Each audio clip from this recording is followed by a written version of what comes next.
Hello friends, एक बार फिर से स्वागत है आप सभी का जय सुजन एकेडमी पर। तो आइए आज इस वीडियो में हम देखेंगे मंडी उप निरीक्षक भर्ती परीक्षा और परिवहन आरक्षक भर्ती परीक्षा 2026 को लेकर के आज हमारा ये गणित का क्लासेस होगा, जिसके अंतर्गत महत्तम समापवर्तक एवं लघुत्तम समापवर्तक के प्रश्नों को हम कैसे हल करें, किस तरह से एग्जाम में क्वेश्चन पूछा जा रहा है, उस पैटर्न को लेकर के ये हम वीडियो आज जो है प्रोवाइड करा रहे हैं आप सभी को। और ये सिंपल होगा, ये बेसिक आधारित है, बेसिक होगा, जिससे गणित नहीं बनता है वो जरूर देखेंगे। ठीक है, जिनसे बन जाता है कोई बात नहीं। तो ये क्लासेस 27 है और ये प्ले लिस्ट में मिल जाएगा मंडी उप निरीक्षक का। तो चलिए पहला क्वेश्चन हम देखते हैं। यहाँ पे जितने भी एसएससी में पूछा गया क्वेश्चन दोस्तों, वो सारे क्वेश्चन मैं कराने वाला हूँ आपको। इसी टाइप से क्वेश्चन पूछा जाता है। देखिए होता क्या है, एग्जाम में हम लोग ज्यादा टफ हल करने के चक्कर में कुछ सिंपल जो क्वेश्चन होता है उसको भी नहीं बना पाते। कारण क्या है कि हम सिंपल भी सॉल्व नहीं करते, ये बन जाता है करके। तो ये धोखा में मत रहिए, आप इसे सॉल्व करके देखिए, तब पता चलता है। क्योंकि कभी कभी एग्जाम में सरल क्वेश्चन भी हमारे लिए पहाड़ खड़ा कर देते हैं, तो ऐसे नहीं करना है आपको। तो चलिए पहला क्वेश्चन, यदि p बराबर, ये देखिए ध्यान से मैं ये बता रहा हूं, 2 3 लिखे तो 2 का घात 3 है, ये ऐसा पढ़ेंगे। ठीक है, ये क्या है, 2 का घात 3, p बराबर 2 का घात 3 है। चलिए मैं लिख देता हूं, इंटू 3 का घात ये 10 है और इंटू है 5। ठीक है दोस्तों, ये p है, ये क्या है, p बराबर है। अब q बराबर कर लेते हैं। तो q बराबर दिया है 2 का घात 5 है, ऊपर में मैं लिख रहा हूं 5 समझेंगे, 2 का घात 5 गुड़ा 3 गुड़ा 7, ये बिंदु मतलब गुड़ा है। ओके, क्लियर है। तो इस तरह से बोल रहा है p तथा q का महत्तम समापवर्तक कितना होगा। देखिए इस तरह से सिंपल क्वेश्चन भी पूछा जाता है। देखिए महत्तम समापवर्तक लघुत्तम इतना कर लेंगे तो मुझे लगता है कुछ सिंपल जो क्वेश्चन आएगा वो जरूर आप सॉल्व कर सकते हैं। ठीक है, तो महत्तम समापवर्तक कितना होगा। अब देखिए सबसे पहले हम देखेंगे न्यूनतम घात वाले गुणनखंडों का गुणनफल। तो पहला में देखिए न्यूनतम घात वाला कौन सा है, सबसे पहला देखिए। ठीक है, यहाँ पे ये तो न्यूनतम घात वाला कौन सा है, यहां देखेंगे तो 2 का घात 3 है। न्यूनतम घात वाला क्या है, 2 का घात 3 है। देखिए यहाँ पे 2 का घात 3, फिर 3 का घात 10, तो ये तो बड़ा है, तो 2 का घात 3 ये क्या है, न्यूनतम है। ठीक, उसके बाद सेकेंड वाले में देखिए 2 का घात 5 है और 3 और 7 है। तो छोटा घात वाला कौन सा, ये 3 है। तो गुणा क्या हो जाएगा, 3। ठीक है, गुणा क्या हो जाएगा, 3। तो इसको लिख सकते हैं 3 गुणा 2 का घात 3 भी लिख सकते हैं और आंसर इसका यही आएगा। तो देखिए ऑप्शन भी दिया था, एसएससी टीयर 1 में पूछा गया था ये क्वेश्चन, में बगल में ये लिखा हुआ देख सकते हैं आप। ठीक है, तो इस तरह से सिंपल क्वेश्चन पूछा जाता है जिसका आंसर केवल 2 लाइन में निकल जाएगा। तो ऐसे ऐसे क्वेश्चन को अगर दोस्तों ध्यान से सुनिएगा साथियों, अगर आपसे बड़ा क्वेश्चन नहीं बनता तो सिंपल क्वेश्चन कम से कम कर लीजिए। आप 5-6 क्वेश्चन करेंगे तो प्लस हो जाएगा, सिलेक्शन के काफी करीब चले जाएंगे आप। तो इसलिए मैथ्स काफी मायने रखता है, मैथ जो है काफी इंपॉर्टेंट होता है।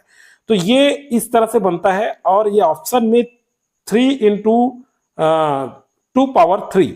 ठीक है, मतलब 3 गुणा 2 का घात 3 ये दिया हुआ रहेगा।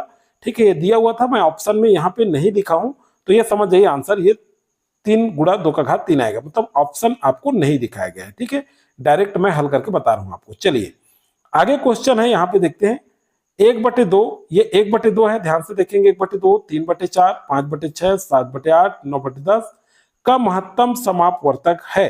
क्या है, देखिए ऑप्शन दिया है। देखिए ए में 9/120, बी में है 1/120, सी में है 1/2 और डी में है 1/10।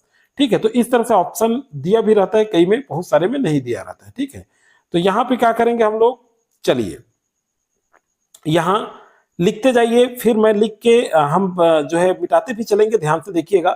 तो यहाँ पे क्या करेंगे, यहाँ देखिए 1/2, ध्यान से देखेंगे 1/2, फिर उसके बाद है 3/4। ठीक है, फिर उसके बाद है 5/6, फिर उसके बाद है 7/8, फिर उसके बाद है 9/10,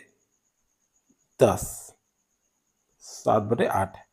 ठीक है, अब ये नीचे नीचे का लघुत्तम निकालना है आपको, हर का। ऊपर अंश कहते हैं और नीचे को हर कहते हैं। तो 1 3 5 7 9, इसका महत्तम समापवर्तक क्या होगा, 1 होगा। ठीक है, ध्यान रखिएगा। अब क्या बोल रहा है, सॉरी हाँ, महत्तम समापवर्तक है। तो क्या बोल रहा है, ये नीचे का हम क्या करेंगे, लघुत्तम निकाल लेंगे। पहले क्या करेंगे, लघुत्तम। तो 2 एकम 2, 2 दूने 4, 2 तिया 6, 2 चौक 8 और 2 पंचे 10, ये हर का जी जितना भी हर दिया हुआ है उसी को हम लघुत्तम निकाल रहे हैं। ठीक है, फिर हम गुणा करेंगे 2, 2 एकम 2, 2 दूने 4, ये 3 उतार दीजिए, ये 5 ले जाएगा तो 5 उतार दीजिए। तो 2, अब देखिए 2 दूने 4, 4 दूने 8, 8 पंचे 40 और 40 दिया 120, तो क्या आ जाएगा 120। ठीक है, कितना आ जाएगा 120। अब देखिए 1 3 5 7 9 का महत्तम कितना आएगा, 1 आएगा, तो 1 बटे कितना आ गया 120। आंसर देखिए बी में आपको आंसर देखने को मिलेगा, तो बी जो है क्या होगा, इसका राइट आंसर हो जाएगा। ठीक है दोस्तों, क्लियर है। तो इसी तरह से आपको निकालना है, महत्तम में एक ही आएगा, इसका महत्तम निकालेंगे तो ठीक है। और नीचे का क्या किए, 1/2, 3/4, 5/6, 7/8, 9/10 दिया है। तो जो नीचे दिया रहेगा सॉरी हर है, नीचे को हर बोलते हैं, ऊपर को अंश बोलते हैं। ठीक है, 1 3 5 7 9 ये सभी क्या है, अंश हैं, ध्यान रखिएगा। ऊपर में जो है वो क्या बनता है, अंश, और नीचे क्या होता है, हर। तो हर का लघुत्तम निकाल लीजिएगा। लघुत्तम निकालने का मतलब है कि तब तक भाग लेकर के जाना है जब तक पूरा ना कट जाए। तो यहाँ 2 2 से कट गया, फिर 3 और 5 और 2 बचा है जी, तो इसको पूरा कर दीजिए जो जो बचा है सबको। तो कितना है 120 आया, 1/120, तो आंसर क्या आएगा हमारा 1/120। क्लियर है, ये अच्छे से आपको समझ में आ गया होगा। इसी तरह से सिंपल क्वेश्चन ही पूछा जाता है, बहुत ज्यादा टफ लेवल का क्वेश्चन नहीं पूछेगा, मतलब थोड़ा घुमा फिरा के पूछा जाता है बस, बशर्ते क्वेश्चन वही होता है। तो इस लेवल तक क्वेश्चन कर लेंगे तो काफी कुछ आपको हेल्प हो जाएगा एग्जाम में। वह अब देखिए अगला क्वेश्चन है, वह सबसे छोटी संख्या कौन सी है जिसे यदि 25, 40 और 60 से विभाजित किया जाए तो शेष फल हर बार 7 आता है। तो 25, 40 और 60 ऐसा क्वेश्चन पूछा जाता है, तो सबसे पहले आप क्या करिएगा, 25, 40 और 60 इसका निकाल लीजिए। आप क्या निकालेंगे, लघुत्तम। ठीक है, तो लघुत्तम समापवर्तक कैसे निकालते हैं, सभी को एक साथ लिखते हैं और लघुत्तम निकालते हैं। 2 से जाएगा तो ये 25 उतर जाएगा, क्योंकि 2 से तो जाएगा नहीं, तो ये क्या होगा, 2 विषम 40 और 2 तीसम 60। ठीक, फिर 2 से जाएगा ये 25, फिर उतर जाएगा, तो ये क्या हो जाएगा, 2 दहम 20 और 2 15। अब उसके बाद ये किससे जाएगा, 5 से जाएगा, तो 5 पंचे 25, 5 दूने 10 और 5 दिया 15। अब देखिए दोस्तों यहाँ पे 2 दूने 4 गुणा कर दीजिए, 4 पंचे 20, 20 पंचे 100, 100 दूने 200 और 200 दिया 300। तो कितना आ गया लघुत्तम इसका, 300। डायरेक्ट मैं गुणा कर रहा हूं ना, तो यहाँ पे क्या आ गया 300। मतलब आप 2 का 2 से गुणा करिए, ये जितना आएगा यहाँ पे लघुत्तम निकाले हैं जो संख्या है, ठीक है, तो उसको पूरा गुणनखंड करना है। गुणनखंड करना है 2 का 2 से, फिर 2 का फिर 5 से, फिर 5 का फिर 5 से, ये पूरा जितने बच रहे हैं ना संख्या उसका गुणा करना है। तो कितना आ गया हमारे पास जी, हाँ सॉरी, कितना हो गया, 2 दूने 4 पंचे 20, 20 पंचे 100, 100 दूने 200, 200 दिया 600 हो जाएगा। सॉरी, इसको 300 लिख दिया था मैं, करेक्ट करेंगे। 200 गुणा 3 बराबर कितना होगा जी, 600 होगा। तो 600 आंसर आया। अब क्या बोलता है कि बोल रहा है कि विभाजित किया जाए कौन सी संख्या से कि शेष फल हर बार 7 आता है। तो ये शेष फल को ऐसे क्वेश्चन पूछेगा तो 7 को जोड़ दीजिए, तो 600 कितना हो जाएगा, 7 हो जाएगा। यही आपका क्या हो जाएगा, आंसर हो जाएगा। ठीक है, क्लियर है। मतलब इस तरह से अगर आपको क्वेश्चन पूछे तो आपको ऐसे बनाना है। ठीक है, इसीलिए ये क्वेश्चन मैं आपको सॉल्व करके दिखाया हूं। चलिए आगे क्वेश्चन भी सॉल्व करके देखते हैं हम लोग। 2 संख्याएं हैं, मान लीजिए 3:4 है तथा उनका महत्तम समापवर्तक 4 है, उनका लघुत्तम समापवर्तक कितना होगा। इस तरह से क्वेश्चन पूछा जाता, कैसे करेंगे, तो 2 संख्याओं का जो अनुपात है, क्या है, 2 संख्याओं का अनुपात कितना दिया है, ध्यान से देखिएगा, 3:4 दिया है। ठीक है दोस्तों, क्या दिया है, 3:4 है।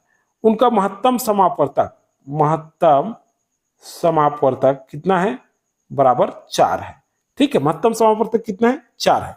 अब देखिए पहली संख्या क्या होगी, तो याद रखिएगा पहली जो संख्या होगी, ठीक है, पहली जो संख्या है ये देखिए, अब महत्तम 4 दिया है ना,